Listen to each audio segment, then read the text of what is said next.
भावना, कैसी हो? मेरे हस्बैंड की पोस्टिंग तुम्हारे ही शहर में हुई है। हमने नया घर लिया है, इसलिए गृह प्रवेश की पार्टी पर तुम सबको जरूर आना होगा, कविता ने फोन पर कहा। अरे वाह, ये तो बहुत खुशी की बात है, हम जरूर आएंगे, भावना बोली। भावना और कविता बचपन की सहेलियां थी। भावना की शादी को 4 साल हो चुके थे। वह 2 साल की प्यारी बेटी कुहू की मां थी। उसके ससुराल में पति सास सुधा जी, एक छोटी ननद आस्था और देवर भावेश था। भावना का ससुराल निम्न मध्यम वर्ग का परिवार था। घर खर्च, भाई की पढ़ाई, बहन की शादी, सब जिम्मेदारी भावना के पति गौतम पर थी। बस सबकी आवश्यक जरूरतें ही पूरी होती थी।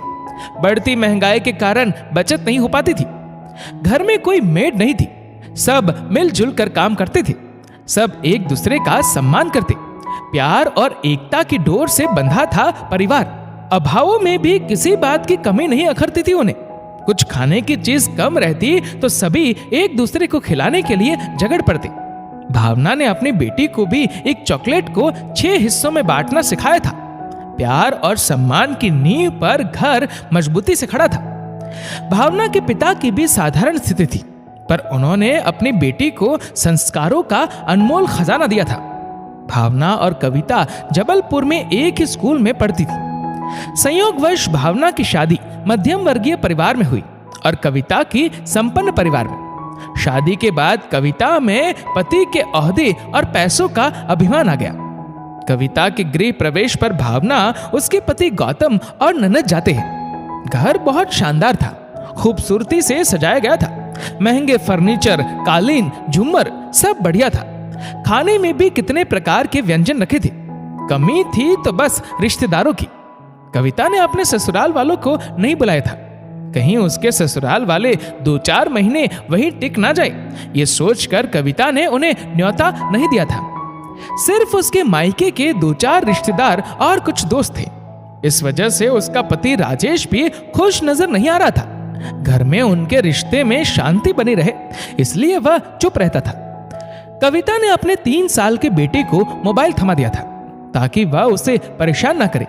मोबाइल या कोई भी उपकरण परिवार की जगह नहीं ले सकता। शायद ये बात कविता नहीं समझती थी। भावना चांदी का सिक्का कविता को उपहार स्वरूप देकर चली आई। कुछ दिनों बाद भावना की बेटी के जन्मदिन के अवसर पर उसकी सास सुधा जी कहती है, बहू, बहुत समय से घर पर कोई आयोजन नहीं हुआ है, तो क्यों ना कुहू के जन्मदिन पर तुम्हारे मायके वालों को और कुछ लोकल रिश्तेदारों को, पड़ोस के बच्चों को बुला लिया जाए। घर में सत्यनारायण भगवान की कथा कर लेंगे और घर पर ही सब मिलकर भोजन की व्यवस्था कर लेंगे। तुम्हारी सहेली कविता को भी बुला लेना, हमारा भी परिचय हो जाएगा। घर के सभी सदस्य तैयारी में लग जाते हैं। समय पर कविता अपने बेटे को लेकर आ जाती है। कथा समाप्त हो चुकी थी। भावना की ननद खाने से पहले फटाफट थोड़ा जलपान लेकर आ गई। कविता ने घर पर एक नजर दौड़ाई, दीवारों की ओर देखा और भावना से बोली, कितने समय से घर में रंग रोगन नहीं करवाया, ना कोई सजावट, ना अच्छे पर्दे, लकड़ी का पुराने जमाने वाला सोफा, रसोई में भी पुराने स्टाइल के डब्बे, अच्छी क्रॉकरी तक नहीं है। ऐसे कैसे खराब हालत में रह लेते हो तुम लोग? कविता, भले ही हमारा घर खूबसूरत नहीं है, पर हमारे रिश्ते खूबसूरती से सजे हैं। मैं अपने पति की जेब देखकर घर चलाती हूँ। रसोई के डिब्बे पुराने हैं तो क्या हुआ, पूरा परिवार साथ बैठकर खाना खाता है। अभी हमें ननद की शादी और देवर की पढ़ाई की जिम्मेदारी निभानी है। घर तो भविष्य में ठीक हो ही जाएगा। दुख दर्द बांटने के लिए अपना परिवार साथ है। परिवार में प्यार, अपनापन, एकता है। खूबसूरत झूमर, पर्दों, कालीन के साथ तो हम अपने दुख दर्द खुशियां नहीं बांट सकते।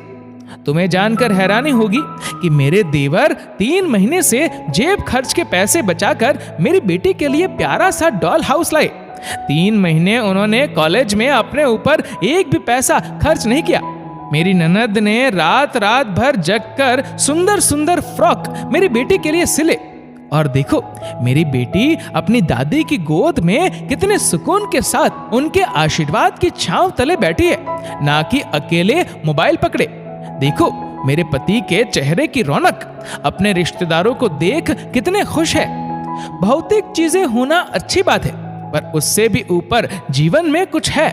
घर की खूबसूरती से बढ़कर मेरे लिए अपनों का साथ, अपनों का प्यार मायने रखता है।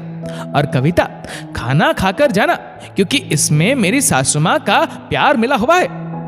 दोस्तों, घर तो परिवार के लोगों के आपसी प्रेम और अपनेपन से सजता है, ना कि सजावट की चीजों से।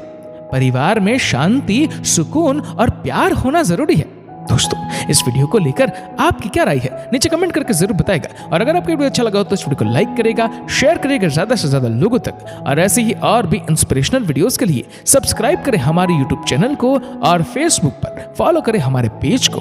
धन्यवाद।